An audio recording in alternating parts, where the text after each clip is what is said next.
ఎవరైతే వద్దులే ఈ సినిమా చిరంజీవి వద్దులే అని నన్ను పక్కన పెట్టి అనుకున్నారో అలాంటి వ్యక్తితోటే నేను రామారావు గారి కంటే ఎక్కువ సినిమాలు ఆయన నాతో చేసేలాగా చేసుకున్నాను. అత్యధిక సినిమాలు రామారావు గారు చేస్తే ఆ మహానుభావుడు ఆ దర్శకుడి దగ్గర అదే దర్శకులు వారు నన్ను భుజం పట్టి నన్ను పైకి తీసుకుని ఆయనకంటే 4 సినిమాలు ఎక్కువే చేశారు నాతోటి.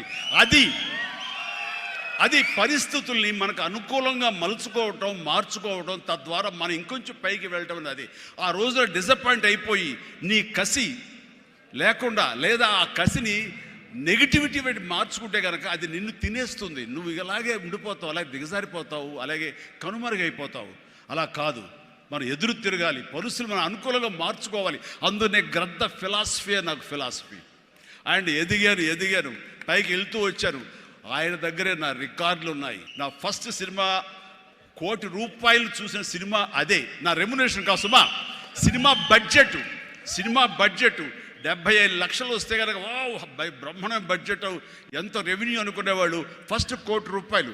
నా తోటి హీరోలు కూడా ₹1 కోటి తెలుగు సినిమా అనే లెవెల్కి వెళ్ళింది. అక్కడి నుంచి కోటి అనేది మామూలు అయిపోయింది. ఒక్కొక్క ఏరియాలోనే ₹1 కోటి. ఆ తర్వాత నా రెమ్యునరేషన్ 1 కోటి పైబడి అలా అంచెంచుగా ఎదుగుతూ వచ్చారు.